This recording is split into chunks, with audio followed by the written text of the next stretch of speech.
Welcome to everyone who has joined this afternoon's session, Emerging from Economic Crisis, What Role for Technology Adoption? Very happy you joined us here this afternoon. We're going to have a session that takes us into the world of industry, into the world of economy. And what we're looking at is the current context, the economic shock experienced with COVID-19, but also looking forward towards economic recovery and economic growth. And this we put into context of technology innovation, industrial transformation, and culture change. Now, in this context, what we see as a critical contributor to emerging from crisis is technology adoption. And this sits in the middle of a whole range of actors that play a role in providing the ecosystem in which this can happen. Now, the Asian Development Bank, of course, is particularly interested in the aspects of prosperity, inclusivity, resilience, and sustainability. How do we get these different parts to work together and actually build an economy that provides opportunities to all and that is sustainable? What we have today is a panel from various perspectives. We have speakers joining from industry, from development finance and the Asian Development Bank. We have government, we have research, and we have someone representing the network providers that really underpin all this move towards digitization and Industry 4.0. This is our panel, and yes, it is a big group of speakers, and we are going to give each one of them time to introduce themselves and their work. But we also have, at the very beginning, a kickoff video and presentation of a joint research project between ADB and the University of Cambridge that will kick us off. And this will then be followed by 3 speakers who give us 10 minutes on their work and some feedback on what their reactions are to the presentation that we start with. After all this, it's the opportunity to have a dialogue and to take in your questions. And you as an audience are invited to submit questions at any time through the Q&A panel that is available to you on the right-hand side of your window. So without further ado, we're going to start with a video that introduces the subject very nicely and gives you a view of the research that was undertaken by ADB and partners in Indonesia, as well as the University of Cambridge. And I will now request that we screen the video and then we move towards the presentation that gives you more context on this study.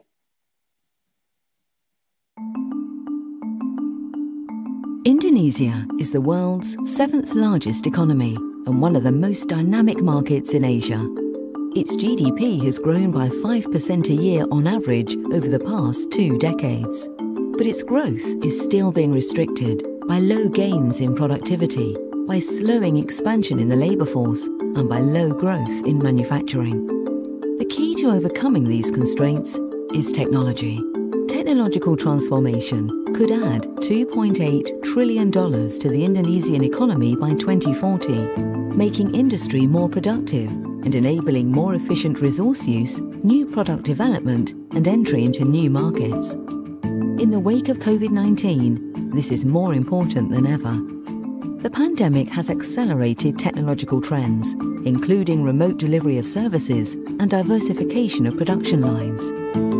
Indonesia is already in the midst of technological innovation, and it hosts several unicorns, startups valued at over $1 billion. But new technologies, powered by advances in digital communications and science, present a unique opportunity to advance the country's transformation and build the industries of the future. Take Industry 4.0, the integration of smart technology into manufacturing and industry. Around the world, Industry 4.0 is creating new possibilities in manufacturing and related activities, from planning and supply chain management to production and sales. A new multidisciplinary study, Innovate Indonesia, outlines practical steps to further accelerate technological transformation and boost Indonesia's economic development. Published by the Asian Development Bank and the Indonesian Ministry of Finance, the report draws upon national and international expertise, compiled by experts from the University of Cambridge's Institute for Manufacturing and Indonesia's Centre for Strategic and International Studies. The researchers analysed opportunities for Indonesia in areas like manufacturing, e-commerce, fintech, energy and urban planning. They consulted over 1,200 Indonesian firms and elicited industry views on the barriers hindering technology adoption in the country. From this, they mapped 5 policy actions that are essential to Indonesia's technological transformation and economic development.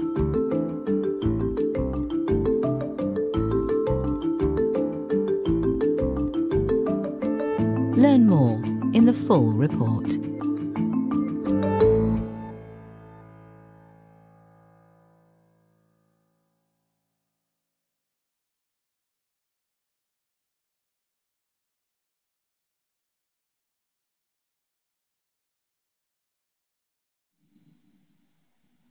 So thank you for your attention. This was a video presented to you on the first project that we are now going to present. And as speakers on this, we have Dr. Yurendra Basnett, who is the country economist at ADB's Indonesia resident mission, where he's responsible for leading the country program and operations. And Yurendra was from 2015 to 2017, the ADB country economist in Papua New Guinea, where he advised the government on macroeconomic policy. And prior to joining ADB, Yurendra was a research fellow at the Overseas Development Institute, where he led research on trade, growth, and structural transformation. Yurendra holds a PhD in development economics from the University of Cambridge and a master's in development management from the London School of Economics and Political Science. And joining him for the presentation is Dr. Carlos López-Gómez, who is the head of policy links at IFM Education and Consultancy Services, which is a part of the University of Cambridge. Carlos has extensive research and advisory experience in the fields of industrial and innovation policy. He has advised many national and regional governments, as well as international organizations, including ADB, OECD, UNCTAD, UNIDO, and the World Economic Forum. Carlos started his career with quality control and automation engineering roles at Toyota and General Electric, was seconded to the Japan Science and Technology Agency, and was a visiting researcher at the University of Tokyo.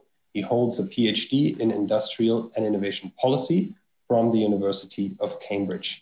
Now, over to you both to present your research and to give us some insights on the case of Indonesia. And later, when we come to the other speakers, we will go into a discussion that takes us to the wider region. Thank you. Over to you. Yurendra. To Yurendra.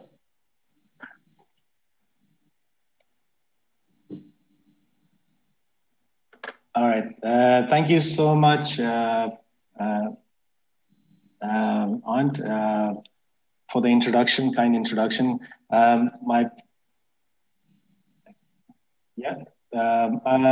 My plan was to actually screen the video in a loop and serve e-popcorns to our attendees, but you would want us to talk serious stuff as well. We've got a duo act, as you said, Carlos and myself. You could take it as a Lauren Hardy show, with myself being the Hardy and Carlos being the prettier one between the two of us. Let me jump into the exam question that you presented to us. Emerging from an economic crisis, what role for technology? And I think the quick and short answer is that technology has a fundamental role to play in emerging out of this crisis, any crisis, and also that technology has been one of the, if you may, backbone of the advancement that we have made globally. And that is going to be something that I will touch through and walk through the presentation. But the presentation, we wanted to answer three key questions: why, what, and how. And let me start with that. You saw the video, and we're putting this, the report in front of you and sharing with the participants. Even though we did this for Indonesia, I want to recall the point that the finance minister of Indonesia made this morning. Policymakers need evidence. They need to know what are the impact and implications to design supportive, well-informed policies. That was the motivation for us undertaking this work, and I feel that what we did can be replicated, can be utilized in other countries as well. The second issue that I wanted to also highlight, which came to fore as we worked through this report or undertaking this study, was two things. First, the subject matter, technology or innovation. And for me, I'm not in the whole phase of product design or development or in the technology front.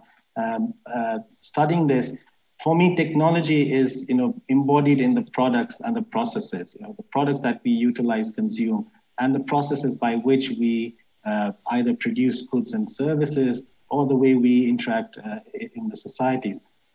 But very importantly, this subject or the technology issue of technology cross-cuts the sectors. So it is important, it was quite important and evident upfront that we needed to take a cross-cutting approach to really understand what is the impact and what is the implication. The second important point, I think, which needs to be made up front is that, and I'm happy to be to discuss this further. Firms are fundamental. They adopt technologies, and they have different metrics, different incentive mechanism to make these decisions as to what technology they should be adopting. That could be based on price issues, what the customers require, what the regulations set for them. So that's, again, quite an important aspect that needs to be taken into account when looking at the impact and implications of technology. So let me start with the first assertion that why technology is important. Technology has played an important role, and this is something that's sort of may come out as a cliche in helping countries catch up with advanced economies, whether you measure it in terms of income, but it has been central to that catch-up process. One of the things that one of my professors used to always warn me was that you need to also take into account perspective. Objects that are closer to you may look bigger than objects that are further away. So in thinking about technologies, again, for policymakers, they need to understand which one is important and which one are just emergent and they will fade away, as my VP Saeed said, shiny objects on the table. So they need to have that filter mechanism. Second point that I wanted to put on the table, and this is in the study, we estimated what would be the impact of technology adoption for Indonesia's economy in aggregate terms. And the estimate figure was that it would add $2.8 trillion to the economy by 2040. Now, this is by no means conclusive. More research is required, and more evidence will throw in more light around this. But the point is that policymakers, again, need measurement, need to understand what is the quantitative impact to get that policy discussion, policy dialogue starting. And I think, again, it's important to have that, again, for helping that evidence-based policy dialogue. Technology and innovation capability has been, as I said earlier, the driver for much of the success. And this is, for the COVID situation, the situation has only further accelerated, not slowed down. So firms need to understand what are the implications? How are technologies reshaping the sector, the markets that they operate in, and what does that mean? And here, maybe a very nuanced point, again, public policy has played, and we've seen across the world, played an important role in addressing some of the market failures, in helping firms, whether it is on research and development or accessing markets, public policy and state support has been critical. So understanding how technology impacts the sectors that firms operate in and what can be done will be quite important. And Finally, and this is again a point that has been raised in the sessions earlier, we are facing great disruption. And this is, the fact that we are here has been mentioned, having these meetings online. But importantly, there has, sectors, the way we produce goods and services are fundamentally being altered. We heard about the importance of environmental and social concern. And so in terms of how do we support the private sector, the productive sectors, to navigate into being relevant and competitive into the future, we need to start the kind of investments and policy, enabling policy environment now. So I wanted to quickly highlight some of the trends, and this is, I'm sure the participants would have, will know quite well, that has been accentuated by COVID-19. Acceleration of digitalization, not just in terms of how education and other services are being provided, but also importantly, or in fact, fundamentally, the ability to provide goods and services on online platform, having that access literally means firms being able to survive or not. It affects their bottom line. And in our study, this is much of it was done pre-COVID. We looked at small and medium enterprises and the impact it had on profit and sales when they moved to online services. But for them to do so, there are lots of barriers. They need support to be able to understand what that entails for them. Global value chain is being reoriented. Digitalization and COVID has perhaps accelerated what was already in train. And we are likely to see this continue with the use of digital technology. We are also seeing companies diversify. They are modifying their production processes. Again, the drivers could be a whole host of reasons, but technology is enabling that process. And we are, of course, seeing technology leading to the upgrading of the production processes, companies going into next generation products. So now I have two slides before I hand over to Carlos to share two salient aspects that I picked up from our report with regards to Indonesia. And again, this is something that would be quite informative in other countries as well. When we did this, we surveyed firms in Indonesia. And on the left-hand side, you can see this is a self-assessment of firms assessing to the utilization of technology in their production. And majority of the firms, 64%, are utilizing basic technologies, and only 6% are in the advanced, where you would refer to as Industry 4.0 type technology. On the on your right-hand side, you see the data between the awareness and the utilization. And this is quite informative in the sense that firms have a very high degree of awareness of these technologies, but the utilization is low. Why? And that is when, I think from a public policy or a policy point of view, becomes an interesting question. So we asked them, to tell us what they perceived as the cost or the barriers and the benefits.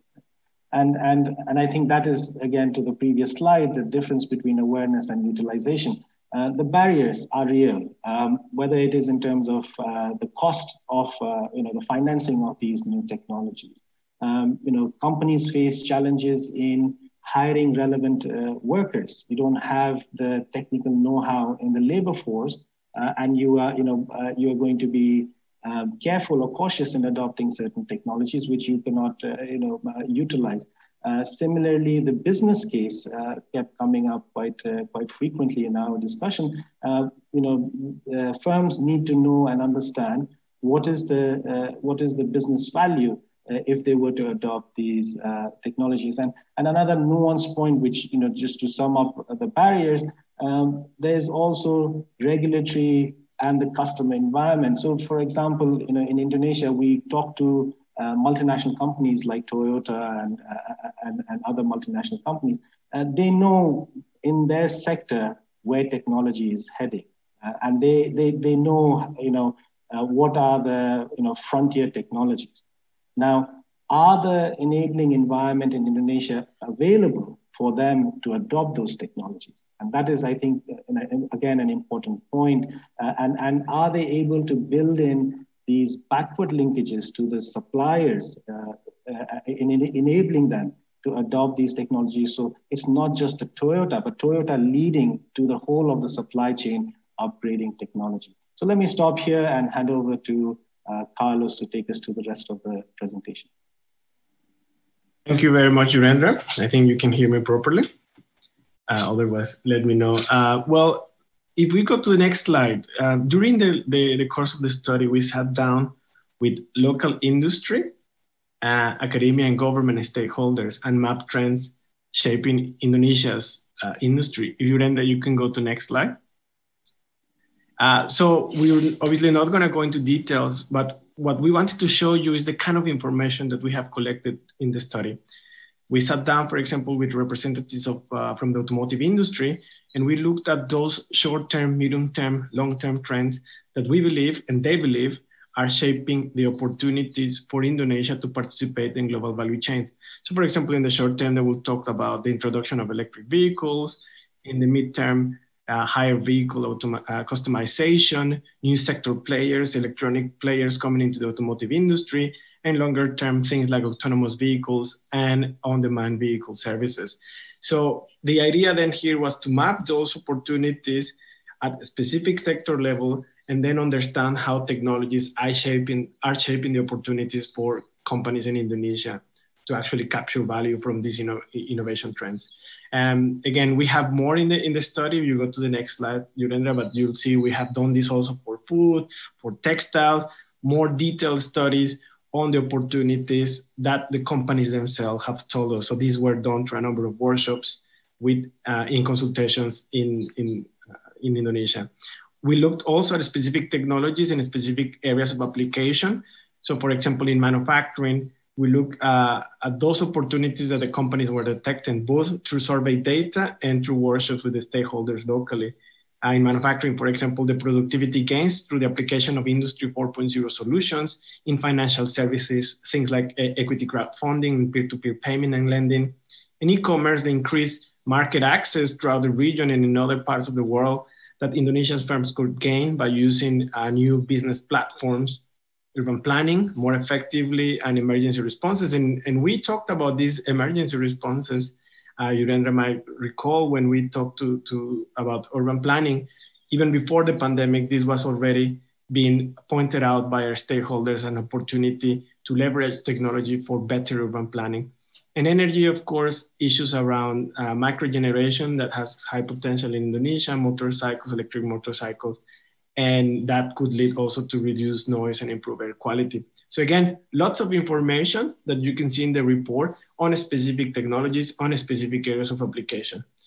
So using all this together help us formulate these 5 pillars for policy action that could help, we believe, and the evidence suggests, emerge stronger from the crisis and support the technological transformation of Indonesia. The first one of this is developing advanced innovation infrastructure and institutions.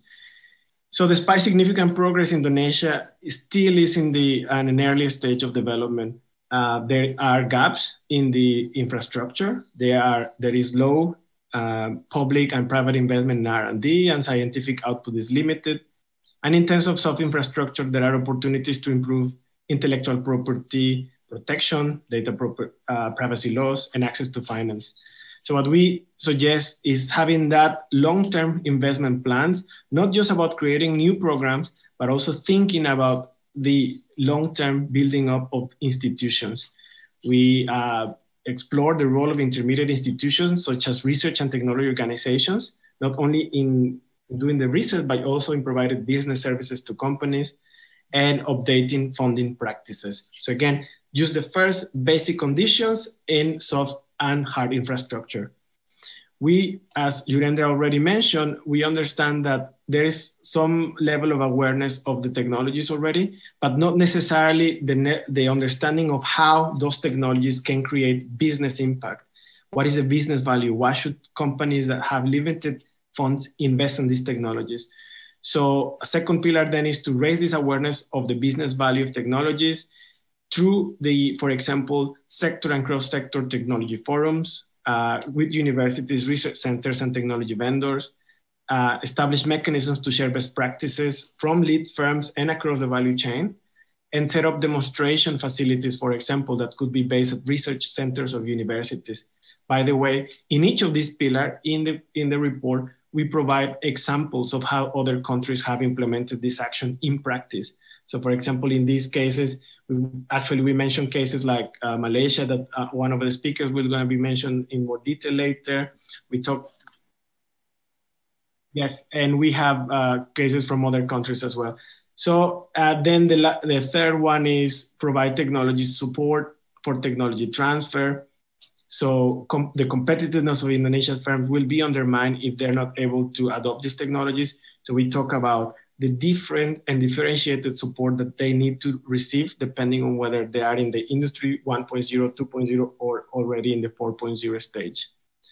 The fourth one has to do with the promotion of low-cost plug-and-play. One of the transformative aspects of digital technologies and Industry 4.0 technologies and other technologies is that the costs are plummeting, they're reducing. So taking advantage of those technologies that are becoming cheaper, easier to use, more widely available. And we suggest the use of low-cost plug-and-play technologies based on the needs of the local firms. And finally, obviously, everything cannot work if you don't have the right people. So exploiting the benefit of these technologies will require a tech-savvy workforce. And there's already some good practices in Indonesia, for example, in the automobile industry, that could be replicated. But the critical point is to ensure the critical mass of industry workers trained in new technologies. So again, this is just a quick overview of these pillars. There's obviously a lot more information, and just final thing to say is that urgency to build on these pillars is further accentuated. We believe it provides a framework to emerge stronger from the crisis and to create the roadmaps for the technological transformation of Indonesia. Thank you.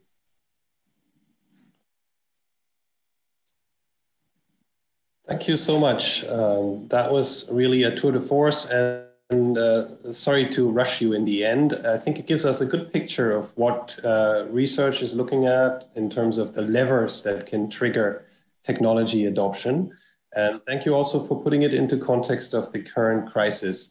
Next speaker that we have on our agenda is also coming from a framework setting and policy perspective. And we have with us Vimala Murugan, who is the Director for Sectoral Policy in the Industrial Policy Division of the Ministry of International Trade and Industry of Malaysia. Currently, she's heading the implementation of Malaysia's national policy on Industry 4.0, called Industry Forward, while overseeing industry development of the electrical and electronics sector, among others. She joined the ministry in 1996 and has served both in the international trade and industry wings, including at its overseas offices in the Philippines and at the European Union headquarters in Belgium.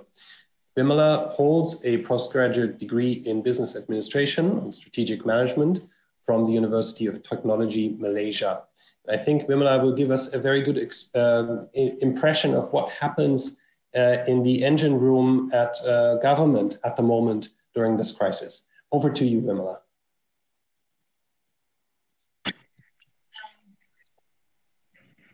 Good afternoon. Yes, good afternoon, everyone.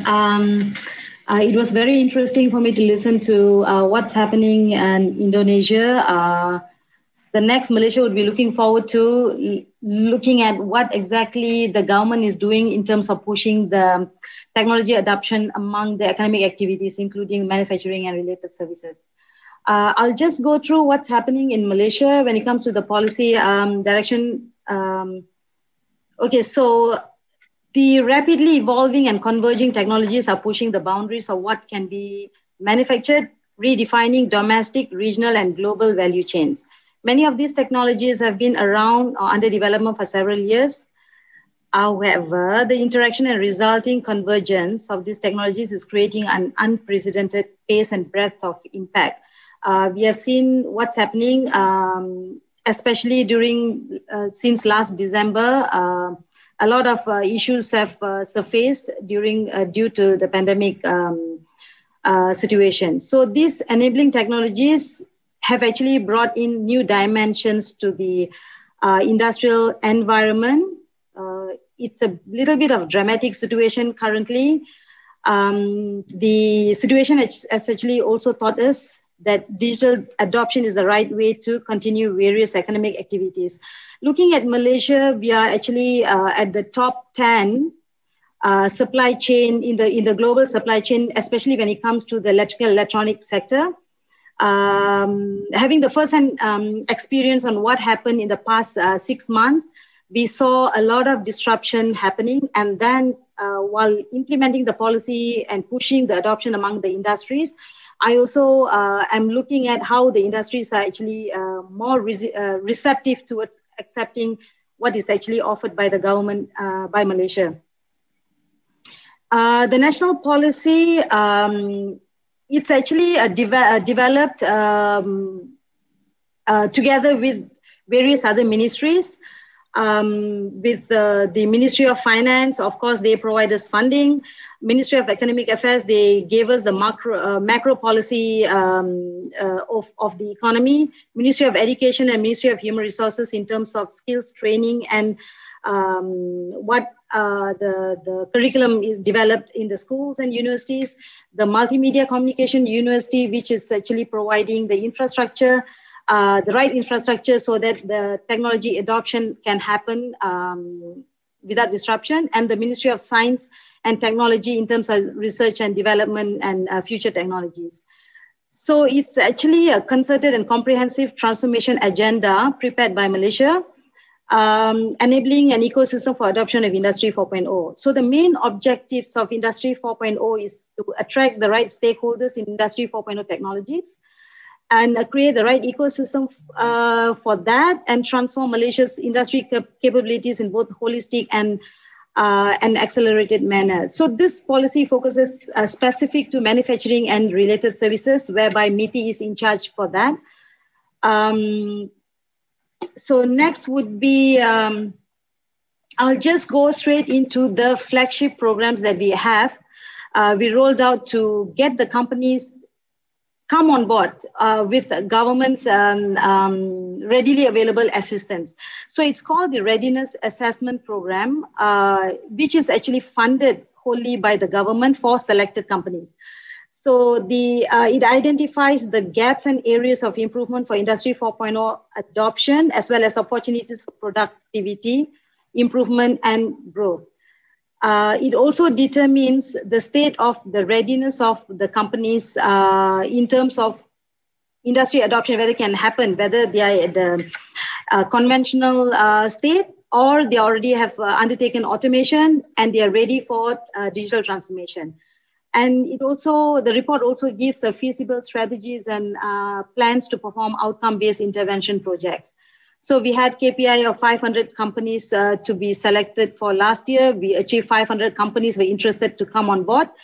And this year we have 450 companies. As any other country in the world, we also facing the challenges because of the physical distancing that everyone had to observe. This is quite a challenging year. The next one is the intervention program. This program is for the companies to come on board after the readiness assessment, so they know what is lacking in the operation. They can actually undertake what exactly can be done. Say they are at conventional stage, so we are actually advising companies to, okay, go ahead for the automation. And then the next would be, if they are already at the automated state, we are giving the facility to digitalize, and connect the machine-to-machine talk, so the Industry 4.0 technologies can be adopted by companies. While the Industry 4 policy was drafted with benchmarking against policies of other countries, everyone knows who have actually introduced and implemented. This industry forward policy is tailor-made to Malaysian context with a clear focus on the manufacturing sector, since the manufacturing sector is the backbone of the economy, which contributes to between 22 and 23% of GDP every year. And also about 50,000 manufacturing companies are here in Malaysia. Majority of them, over 97% of them are SMEs. So with that on mind, this program specifically pushes SMEs. As rightly pointed out by Yurendra, I think, he said Indonesia, when it comes to Toyota, Toyota would know what they want to do because they are up there. Just like the multinational companies in Malaysia, they know what they have to do. But then when it comes to the Malaysian small and medium-sized industries, I doubt if they know exactly what they want to do. If they want to be, increasing up the value chain and be able to supply to the multinational companies and also diversify whom they can supply to, the government has to step in. So that is the main reason that we came up with a policy and also giving some funding push so that the companies, go somewhere and get the help, because we know the local companies don't have the privilege of getting help from anywhere. So we are actually stepping up to giving them the help. Keeping that in view, so what happened? We can't even call post-pandemic. Malaysia is facing, I think, the third wave. We have increased number of COVID cases right now. So taking into account of whatever's happening, what Malaysia did was we announced recovery measures funding. Among that, about 700 million is actually offered for the SMEs to go into addressing the issues. So to empowering the people, propelling the businesses, and also stimulating the economy. So the 700 million is actually specifically focusing on digitalization of SMEs, giving assistance by incentivizing the SMEs and MITI companies to digitalize their operations and trade channels, while continuing to provide grants and loans under the 100 million SME digitalization matching grant, 500 million SME technology transformation fund, and also 100 million smart automation grant initiatives. This is actually on top of what the government has announced for the past 3 years. 210 million specifically was allocated for the industry forward policy for us to implement. The government actually joined forces with other ministries, and also the industry partners are with us to undertake the outreach, and we are going nationwide to tackle each state who can actually come on board. And it doesn't have specific sectors to boost, but since the 50,000 manufacturing sector is across all sectors, we are actually giving opportunity for all the sectors to come on board to be partnering with us so that they can transform and have better opportunity in terms of after increased productivity and all that. I think what the whole policy has given is that the companies have gotten better confidence to be embarking on this. When we first embarked on it, the companies didn't have the confidence because the digitalization industry 4.0 is a big name for them and high cost engagement. So we actually talked to them so that they can be more comfortable to come on board. What's in the pipeline for Malaysia is that another policy called Fourth Industrial Revolution Blueprint, which is will be announced by end of the year. It's going to be encompassing transformation of all economic sectors. So hopefully, apart from manufacturing related services, the other sectors will also go onto this journey. Yes, I'm up 10 minutes. Thank you so much for the attention. Thank you.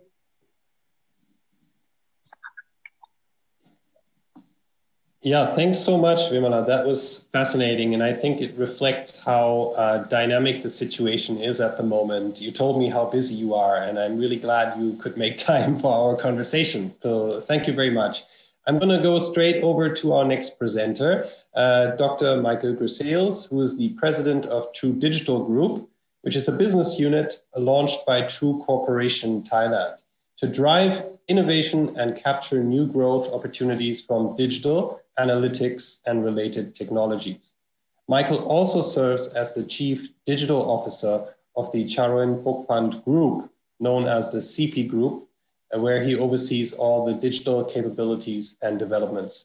Michael has over 20 years of experience in the technology, media, and telco sectors at McKinsey & Company, with 10 years working exclusively across Asia. He was Asia Pacific Regional Leader at the McKinsey Digital Lab, where he supported clients in capturing value from a broad set of technologies, helped accelerate digital transformations, and built new digital businesses through the combination of advisory and hands-on implementation support. Michael holds a PhD and master's in computer systems networking and telecommunications from Ghent University in Belgium.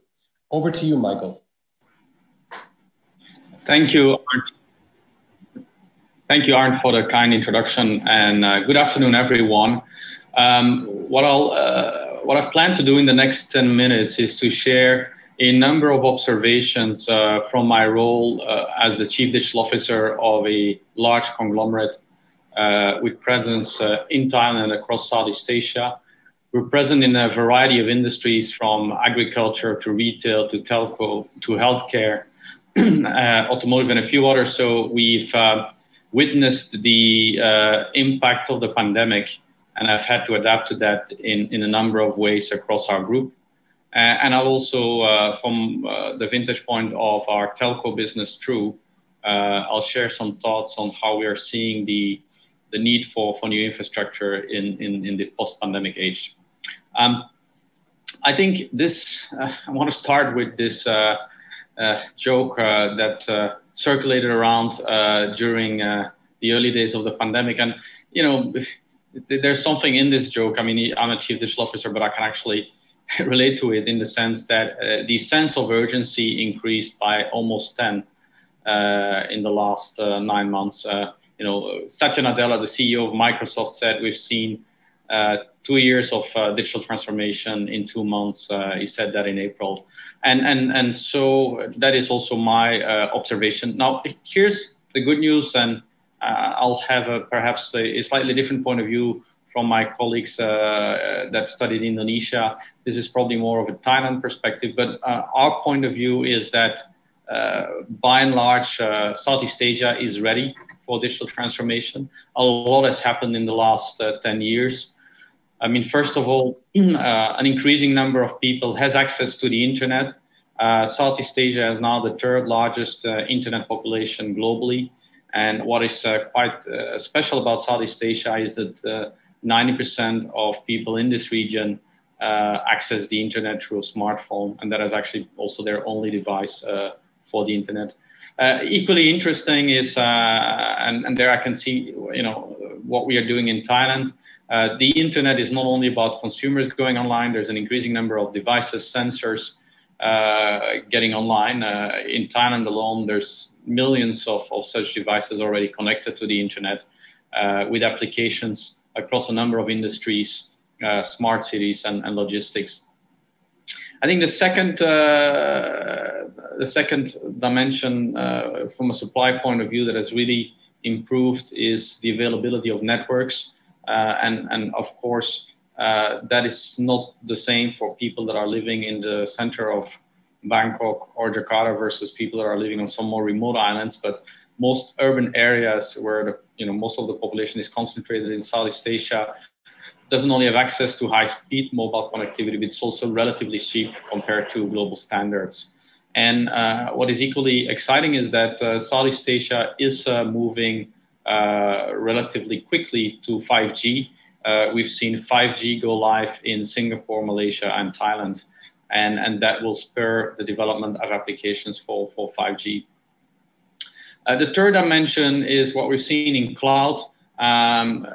There's a massive growth in cloud and data center market, both from investments from global players like the Amazons and the Googles and the Microsofts, as well as some of the Chinese players, but also local players. For example, in our group, we have a business called True IDC.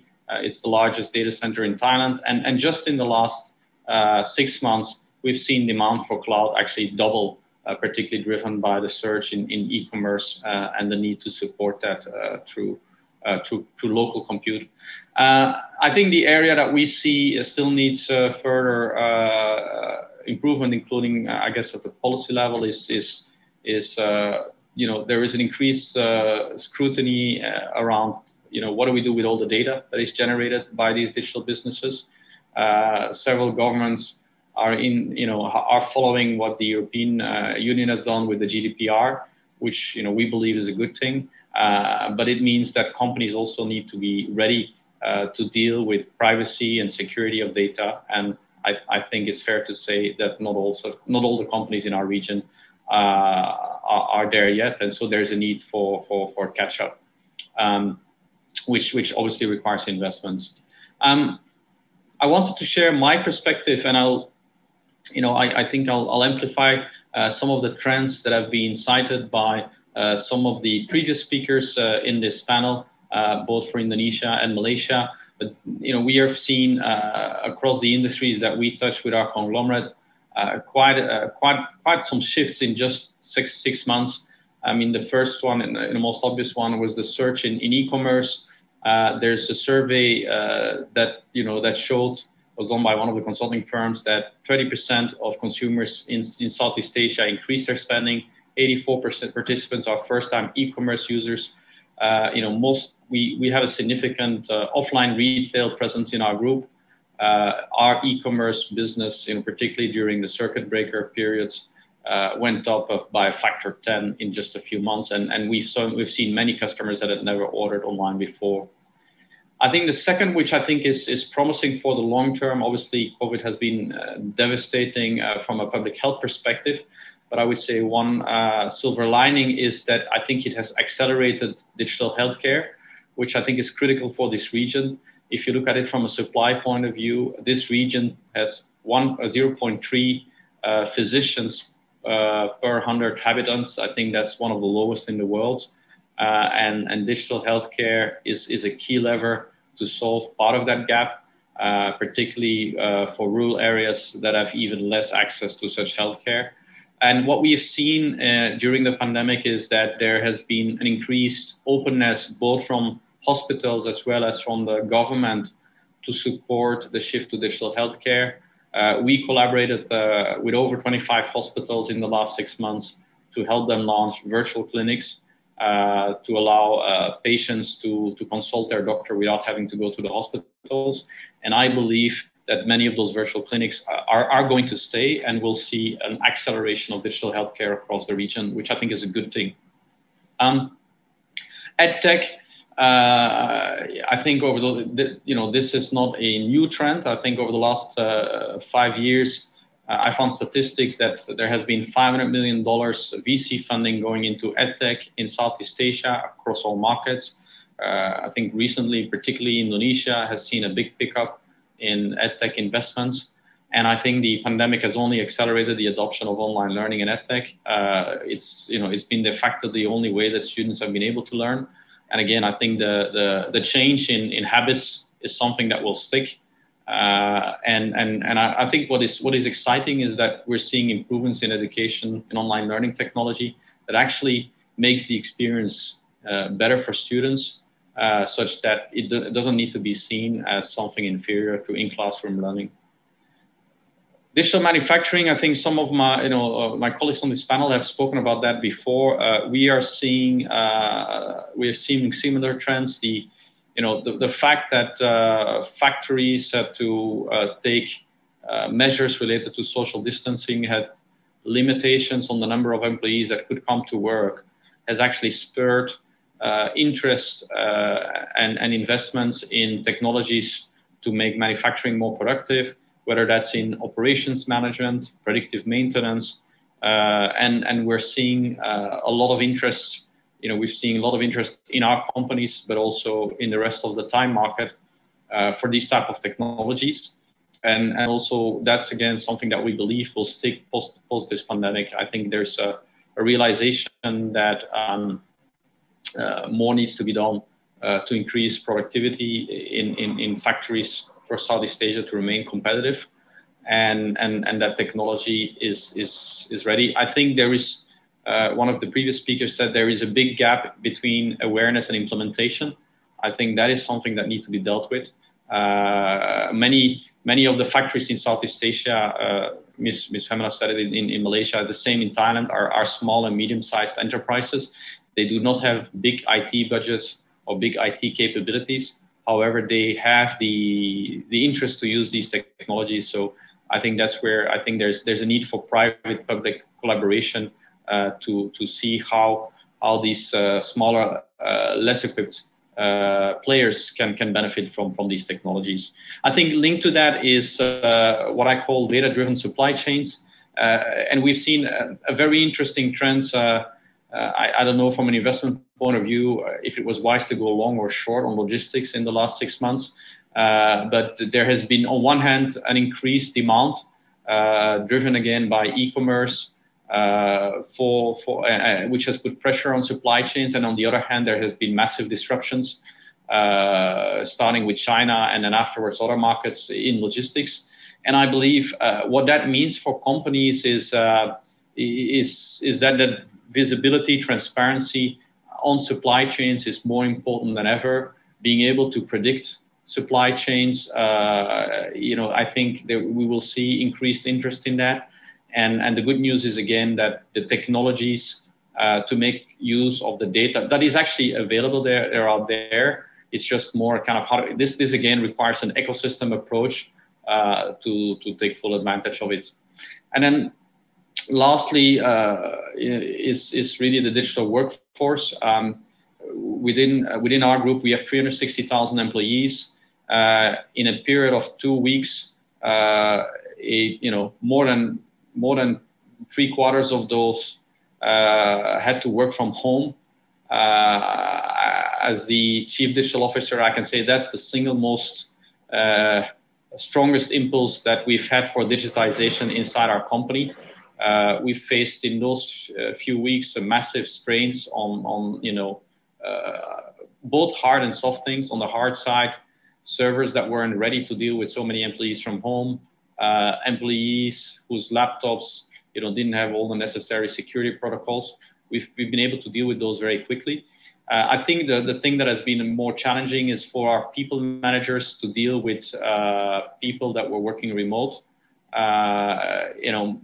If you've had your team within a few meters away from you for all of your working life, to suddenly deal with employees that are all in their kitchens, in their bedrooms, in their makeup offices, and keep the teams productive has definitely been a challenge. But I would say that the digital workforce is there to stay, and I think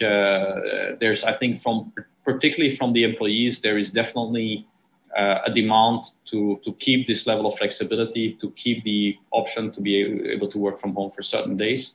And I think we've been blessed that at least the technology was ready to support that. I'll just speak very briefly. These are all the industries that we have in our group with some of the logos of our companies. And I'll just touch about, how in a big group like ours, the pandemic has really created impact and opportunities everywhere. We are very big in agriculture. We have the benefit of an integrated value chain system. That being said, even within Thailand, at some point, there were limitations on movement. And so we've had to invest quite rapidly in improving supply chain intelligence. We've been working with the government around ensuring food security and safety. And so I think the investments that we're making into our supply chain are there to last. In our retail and distribution business, obviously the impact of lockdown measures and closing of shops has led to a dramatic acceleration of e-commerce, which again is there to stay. I think e-commerce is no longer an option, it's a necessity. In our telco business, we've obviously had the opportunity of the fact that there was an increased need on infrastructure and need for new services has resulted in opportunities. In our pharma healthcare businesses, we have speed up our digital healthcare initiatives to meet the needs of the population as well as of the hospitals. In our property development business, again, we've faced massive disruptions. I think there's an increased opportunity to apply digital technologies also there. In our automotive businesses, I mean, some of the trends in digital manufacturing and supply chain, yes, Arndt, we have definitely taken advantage of those. And so we see across our group that this pandemic, while being a massive disruption in the midterm, will lead to new opportunities for a group like ours. I'll just end with this chart, and I won't go through the details, but this is just one example of our telco companies, which during the pandemic launched, actually in the early months of the pandemic, launched 3 new solutions, which we made available free of charge to the public. vWork, which was not just a video conferencing solution, but a collaboration solution. vLearn, which was an online learning platform that we've made available for schools and university in Thailand. And vHealth, which was our virtual health telemedicine teleconsultation platform, which we've made available to more than 25 hospitals in Thailand. I think in closing, let me just summarize and comment also on what was said before. I think the post-pandemic era, I mean, digital is just going to be at the center of it. We've been massively challenged in the last 6 months, but I think the blessing has been is that we have accelerated digital transformation of many industries, and I think including service sectors, and I think the benefits of that, both for those industries as well as for citizens, are there to stay. And I believe there has also been an increased level of collaboration with governments on policies, for example, in the healthcare space or in the education space, that I think will be a beneficial, positive force to the acceleration of these developments. I think the last thing I would say is there is still a gap between wanting to do something and being able to do something.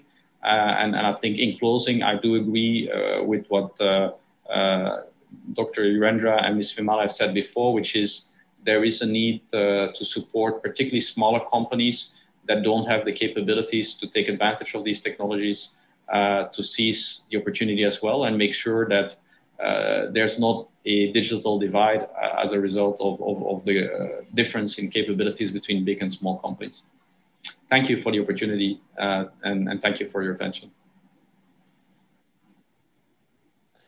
Great, thank you very much, Michael. And it's great to have perspectives from different places around the region, Indonesia, Malaysia, and Thailand. Of course, your group is active around the region, but very deep in the in the Thai economy. Now we're going over to our last presenter, who is based out of Singapore, but also works regionally. And I'm happy to introduce Willson Deng, who is the founder and CEO of Arcstone Private Limited. He also serves as the chairman of the Singapore Manufacturing Consortium. Arcstone was developed as an operations platform to efficiently provide visibility, control, and optimization to a wide range of industries. And Willson is contributing to Southeast Asia's data-centric manufacturing revolution, encouraging like-minded companies to upend the status quo for manufacturing enterprise solutions through the Singapore Manufacturing Consortium. Prior to founding Arcstone in 2013, Willson was implementing improvement projects in manufacturing industries ranging from aeronautics to smart meters, wineries, gourmet chocolates, glass production, and pharmaceuticals. Willson holds a master's from INSEAD Business School and received the Forbes 30 Under 30 Asia Award in 2016.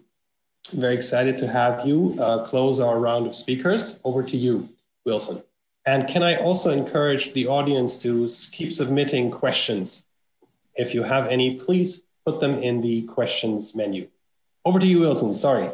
All right, no problem. Thank you so much, Arndt. It's great to be here, everyone. Good afternoon. Today, I'd like to speak a little bit more on kind of going into the actual, the weeds, so to speak, and getting into the details of how Arcstone works from a ecosystem level. And I think we've had great speakers that have already talked about it from a high level perspective, from a policy angle. But how would Arcstone, for instance, a young company that has started in Singapore and has been pushing regionally as well, work within this dynamic to elevate the region, especially when there are certain barriers to adoption in terms of Industry 4.0 techniques and solutions. So just a little bit of detail that Arndt has already given, Arcstone is focused in the digital manufacturing space. We have tool sets that are designed to take care and run production operations from the shop floor, all the way to giving full end-to-end visibility of the supply chain from the raw material until the finished goods that show up on the store shelves. That's kind of our company's main focus. But in the back end, in order for us to really drive and propagate digital solutions throughout the region, this is a particular model I think that's actually very important. It's actually the crux of what I'll be talking about for most of today, is the concept of an ecosystem in three key parts that we want to look at. And this is what Arcstone has been driving, not only very successfully within Singapore, but we've actually started implementing this within Indonesia. We've started having discussions within Malaysia. We've started to have this in Taiwan as well, and also in India. This combination of these three sectors that I want to kind of focus on. The very first one I'll start talking about is on the top right. And the top right one is from the business perspective of a private company. One of the key things that we want to drive is solutions that we can roll out into the market as quickly as possible. Now, solutions for digitalization itself has certain barriers. One, as you can imagine, as mentioned already, is a cost issue. And that's something that's very difficult to cover unless there are certain policies in place. If you are in a particular country that has the support to be able to lend to the SMEs, that's a great condition. But that's not the only one. The second one that I would say is even more of a hindrance to the adoption of a lot of digital tools is the lack of the capable talent pool that is going to be digitally savvy, that is confident to use tool sets or develop tool sets into more traditional industries. And in this case, I'm talking about manufacturing, but you could imagine that instead of industries is quite large, everything from farming to construction to waste treatment, et cetera, those are critical fields that need attention, that need digital tools, but there isn't enough of that workforce that's going to be there to actually drive that and to continue to evolve that over time. So in order for that portion to move, which directly impacts Arcstone's financial success, is that we focus on two other sectors as well to ensure that the whole ecosystem runs well and that this wheel continues to turn. So when we move down to the very bottom one, which is the academic outreach one, this perhaps is a long-term play, but has the most dramatic impact in terms of the ecosystem itself. So what Arcstone does in this particular space is that we actually provide our tool sets completely free to academic institutes throughout the region. And what we're doing here essentially is providing the curriculum, providing the training information, providing training material for lecturers and professors to actually use within their universities and academic institutes to train students on the importance and how to use the necessary digital tools to run and digitalize a production shop floor. SME factories or large factories or certain operations that do not have a digital tool set in place for them to actually remove the need for paperless operations on the ground. And that's the fundamental start of any sort of digital transformation, is that it's very difficult for someone and even for governments to sponsor, for instance, a autonomous guided vehicle or a cobot, but everything is still written on paper and pencil, right? And that divide creates a very kind of risky situation where projects that may start get stuck in this kind of pilot purgatory where it cannot expand, although a grant was taken, although a project was launched, but then it stops at that stage because folks aren't ready to take it forward. There's not enough students or a workforce to be able to adopt the solution, especially when production or operations change. So having that talent pool ready is a critical factor there. And Arcstone's driving this by essentially, as mentioned, giving it away free. And we need the tools for the students to be able to leverage to deploy to the actual companies. This does two key things for us. One is that it directly introduces these students into the field, into the manufacturing spaces, into these smaller medium businesses, and launches these tool sets, again, at no cost to the SMEs, so that they can begin this digitalization journey. And secondly, it becomes a natural hiring aspect. If companies are able to see the value of students coming in to do the initial groundwork and the hard work of laying down the foundation of a digital infrastructure, there's a higher chance for these students to, one, be hired, and two, continue to scale the tool sets as they begin their full-time careers. And that's a very critical factor right now, which is transitioning talent that is available, that's ready to look into digital tools, and then finally applying them as well is a very critical one here. And naturally, from Arcstone's standpoint, each section has a benefit to Arcstone as well as a private company, is that this then becomes a ripe market for wonderful talent to be brought into Arcstone's growing family. And this is something that is beneficial to all sides. And that's a great one that we use and leverage. Now, finally, on the top left side is going into the actual collaboration and research. Companies like Arcstone strives on innovation and lives on new tool sets that needs to come out to better tackle in a more cost-effective and a more flexible way all the different pain points that you can imagine in a manufacturing environment. This goes from the shop floor all the way through to the entire supply chain. So we are always on the lookout for tools. We are always on the lookout for new developments and things that we know we need to develop in the next 5-6 years in our pipeline. Working together with academic institutes, research agencies, research institutes is a wonderful way for us not only to be able to lower our costs of research, but to escalate the ability for our tool sets to go to market quickly. So as you can then see, the cycle then starts to complete. The faster we can move tool sets out, the more business that Arcstone is able to gain, the more university students that we can help, which then completes the cycle. The talent itself then either be funneled into Arcstone, into industry, or into these research institutes that then continues to have this beneficial cyclical kind of model. So this is what Arcstone has been driving quite heavily, and it's been a very successful kind of model that we've been using within Singapore, and we'd love to start emphasizing this to the other regions as well. It's that there's many parts to play here, and from a private institute like Arcstone, we also have not only a responsibility, but also benefit from this concept of the rising tide lifts all boats. The more folks that we can train, the more folks that come into this area, the more folks that are more knowledgeable and keen to drive digital transformation, the better we do as a business as well.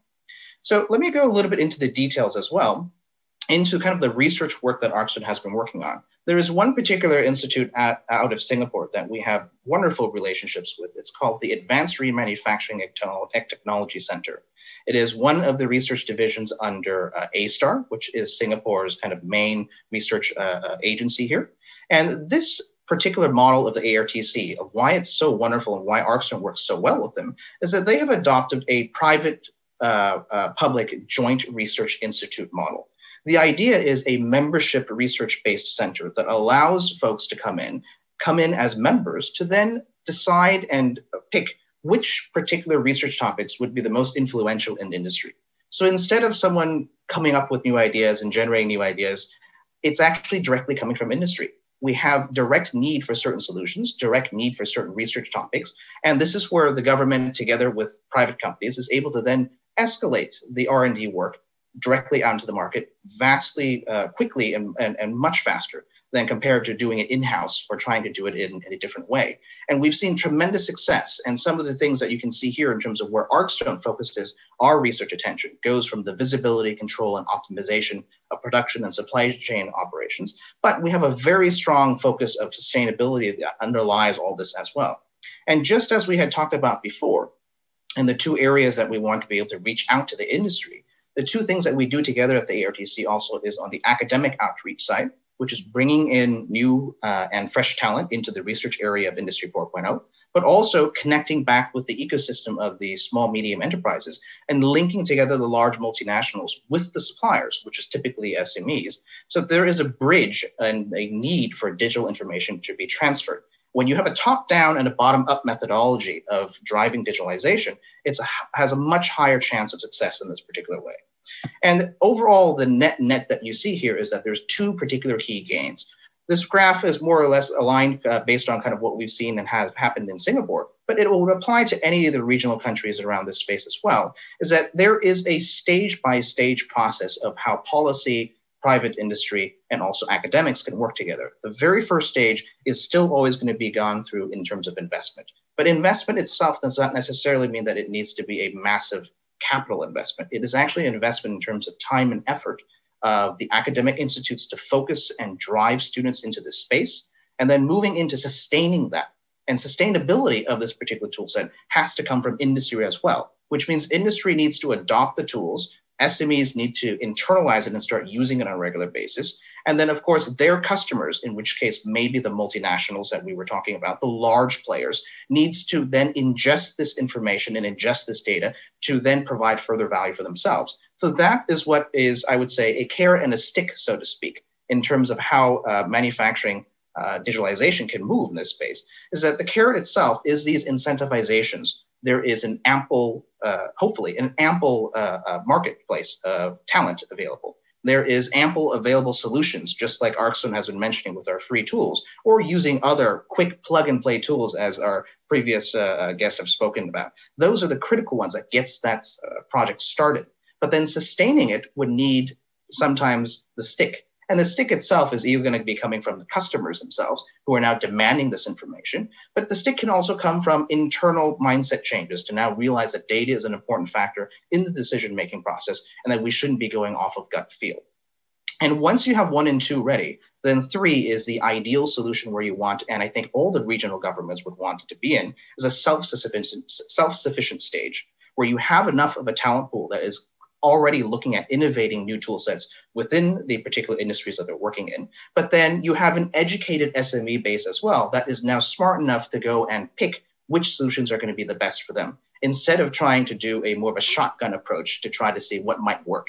And this particular journey may take several years to do. It's definitely not something that will be fast, but this is what we see as a very sustainable methodology of growing the ecosystem, growing the base, growing the talent, and then ensuring that digitalization can advance forward. So the last slide I have here, I know we're quite conscious on time as well, is a call to action.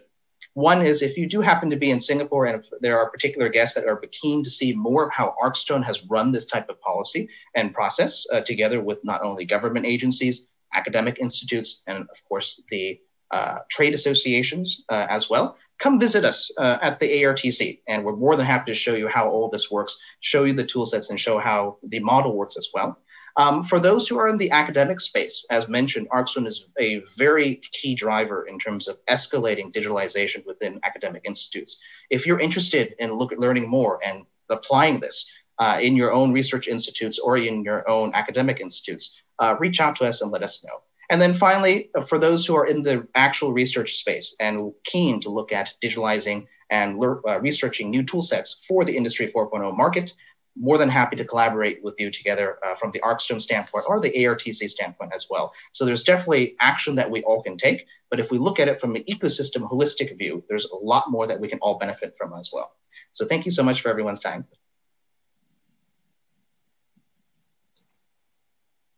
Thank you very much. And I think all the panelists and the audience will probably understand why Willson gave the final presentation, having presented on the ecosystem approach that brings it all together. And we have one question that we should kick off with, having only 15 minutes left for the Q&A. We should look at what is actually happening regionally. And I have a question here regarding the role of regional organizations. Is there a need for regional action on this topic? What do you see as successes so far regionally, and what are the gaps? Any of you want to start answering that question? Yes, Yurendra. Yeah, so sorry, as very quickly to kick off the meeting, I think a lot can be done at the regional level. A couple of things that I can think about, I think other panelists have already spoken. A lot of this is, has regional dimensions. There needs to be regional cooperation. We've again, at the regional level, somehow still caught up in the traditional way of looking at goods and services or goods, in bundles moving between countries. We need to think about how this new digital economy affects cross-border trade. I think to go to what Willson and others said, and just another point for further discussion, you can train your people, but you can also benefit from trained people who are in the region and available. And if they're able to move around quickly, you get quicker transfer of knowledge and skills. So let me stop there with those 2 quick points. Carlos, yes. Yeah, I think just following up on that, I think one interesting practice perhaps that could inspire the region is the European Association of Research and Technology Organizations. So organizations like ARTC that our colleagues talked before, Willson talked before, and efforts that were mentioned before of Malaysia. Many of these work in public institutions, certain around these technology centers, in learning between the institutions of different countries, whether it's in Singapore, Malaysia, Korea, you name it, or Indonesia. Many of them are working on similar issues, working with SMEs to help them adopt technologies. So there's a lot of things to be learned from the technological aspect, change management aspect, funding aspects, following up aspects, and also training. So having that cooperation, I think, is probably, there's more that could be done in the region to share those practices in these public-private organizations. Thank you. I see nodding heads. Let me go to Vimala as well. You need to just unmute yourself. You mentioned you said whether we need a regional collaboration. I would say it will be very beneficial because currently Malaysia is collaborating bilaterally actively with Japan for this initiative because we are learning a lot in terms of technology deployment, and it's like an education process for the companies coming on board to do this readiness assessment I mentioned. That is bilateral, but when it comes to regional collaboration, I think it will help in terms of, especially in the past 10 months, the supply chain disruption actually took a big toll on the industrial development. If we have this regional collaboration and also the right connectivity to understand and also take stock on what is available and what we can do, leveraging on the strength that we have, I think it will be quite beneficial. Not only in terms of learning through a seminar, workshop, but it's more to actual hands-on training as well as educating the industry. Close collaboration, it will be definitely beneficial.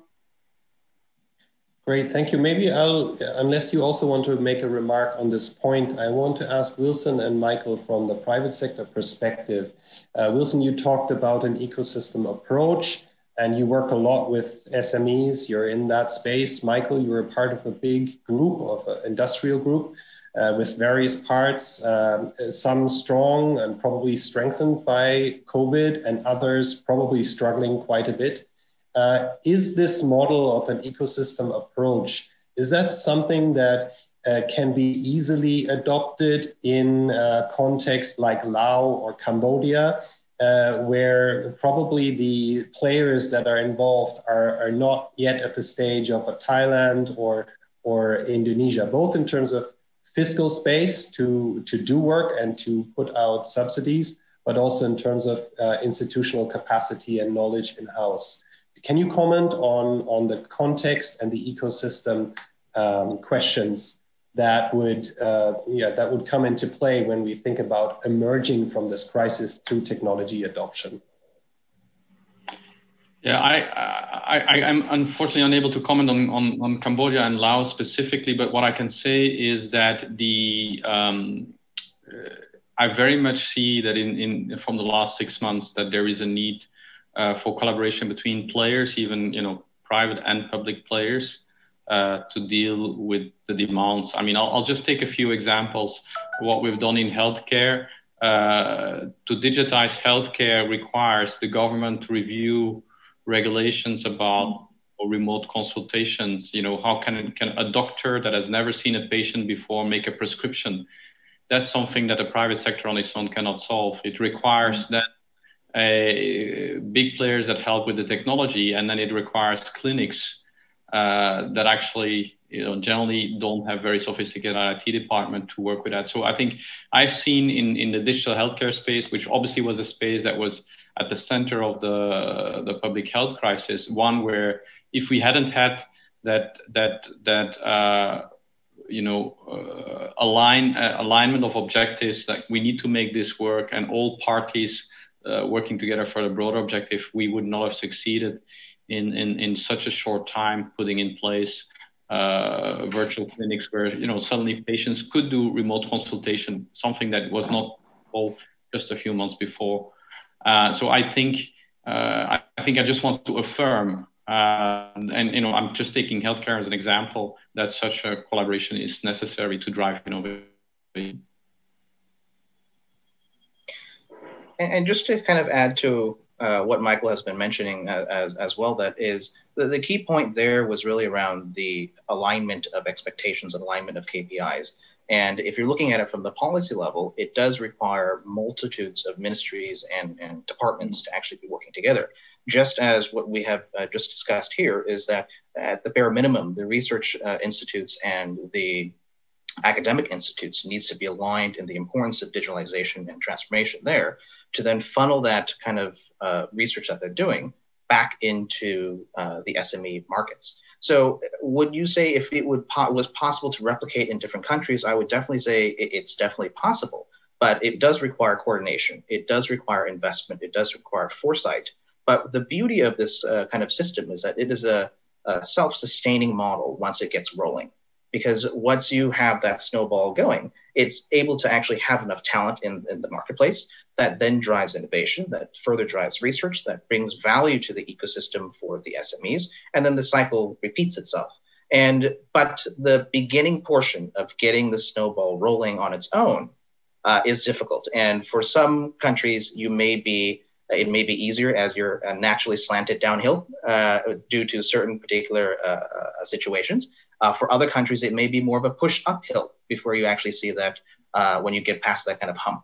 So it definitely isn't going to be something where everyone's going to see the same rate or path of movement for this kind of ecosystem to be self-sustaining.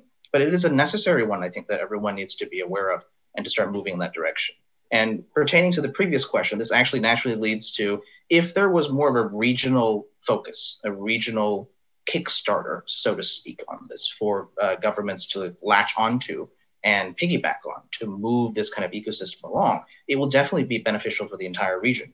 And dare I say, that might be something great that ADB can look into as well, to be the ones to drive something like this that might actually bring that kind of value. And again, it's a lot of it is knowledge sharing.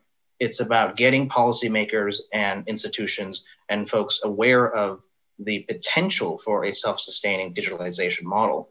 But if folks are not aware, if the alignment cannot be done, if there's no best practices that can be shared, then obviously this is a very daunting task to try to approach. Thank you all. I want to come to a question that's come from the audience, and this is from Paul Tambunan. How can we expedite the adoption of digital technology for public services during COVID-19? For example, smart city. I think this is an interesting point, even though our discussion is not about adoption and improving public service. The government is a big buyer of technology, and SMEs are quite strong in this field of innovation and emerging technology. So what is it that the government could do in that space? And would this not be an opportunity during the current time to basically upgrade our systems in the public sector and thereby create demand?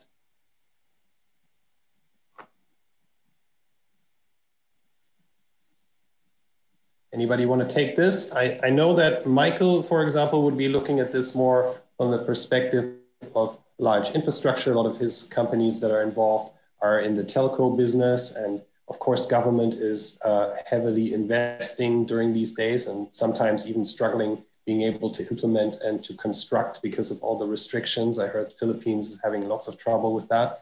But in terms of SMEs, maybe we can also come to Vimala. Any of you want to comment on this? Public sector procurement? Oh, don't be so shy. I think, if I may, Arndt, I think, Carlos, I guess yes. Other colleagues will be better placed to talk about direct private sector procurement for services so that the government is able to provide digital services. Obviously, the government face many issues around the world, and we have, with the governments that we work with, just similar as Michael mentioned, people have to work from home, have to deliver services from home. So obviously there's direct procurement there. used to support the digital transition of the government services themselves. There is, however, for the advanced students, the role of government in really fostering innovation. So, for example, a lot of the discussion in the innovation policy area has been around how can the government leverage these big funds. Government has come with an open wallet to address the economic impact of the pandemic, but to support long-term innovation.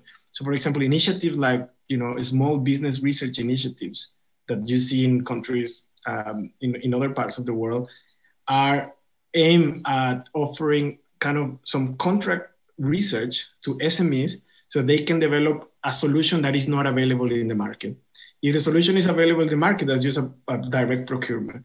But if it's about fostering innovation in SMEs, there are a number of mechanisms, new mechanisms related to infrastructure, some of them, that actually we see more and more experimentation around the world. And they provide that certainty, that visibility of orders coming to the SMEs that are not going to engage in new projects right now in this climate.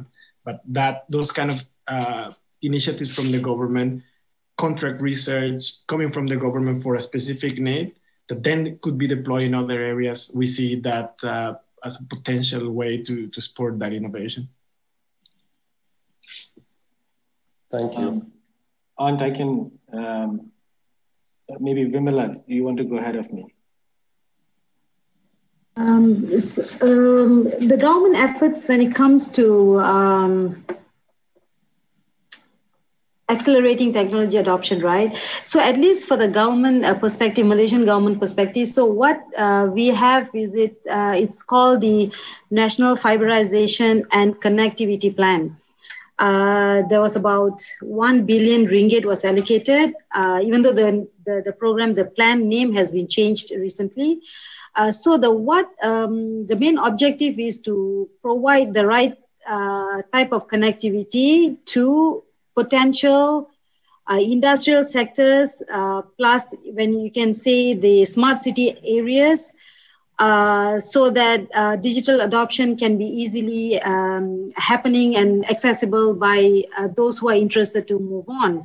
So recently what we did, MITI, the International Trade and Industry Ministry, we are collaborating with the Multimedia and Communication Ministry so that we join forces rather than it's happening in an unfocused manner. We are collaborating so that, we target certain areas so that, there could be an very efficient and outcome can happen. So at least at that point, we are doing it. But in other ways, Malaysian government is always looking into digitizing the SMEs. We also have this another agency doing this ICT adoption by companies. So so it's like a multi efforts are being undertaken. The consolidation, we can see we can see some more results in the coming couple of years, I would say. Yeah. Mm. Great. So we have some perspectives on this question, and thanks for the submission. We did have a whole host of questions pending still to be answered, but time has run out. So I'm just going to use the last minute to bring out some points that were mentioned by our speakers. And I think this will by no means do justice to all the interesting presentations, but let me just highlight. Everyone underscored the immense opportunity that we have with the acceleration of tech adoption at the moment and the immense pull factor that is there in terms of moving forward, which will probably mean a shift that is there to stay. Rapid change that has happened is likely to have long-lasting impact, and a reversal is very unlikely. This could relate to things that Michael pointed out: food security, supply chain intelligence. These are all shifts that are not going away and that are going to benefit us in the long run.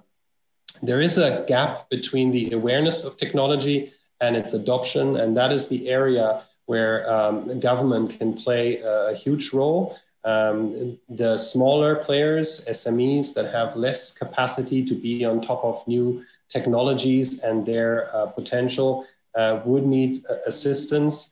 And an ecosystem approach has been proposed as a possible way of collaborating between these different perspectives that we've also had today in the panel. Thinking about the long haul and thinking about the skills that need to be developed to actually be deployed in this space. We can't just offer investment into upgrades of technology. We need to think about all the people that are required to make it work, and inside the companies, the capacities to actually work with these new technologies. And that is probably true also for government and for international organizations like the Asian Development Bank, which I belong to and Yurendra belongs to. And we were really grateful for your inputs and are going to give some thought to how, as a regional actor, we're going to be able to support the thinking and the action in this space.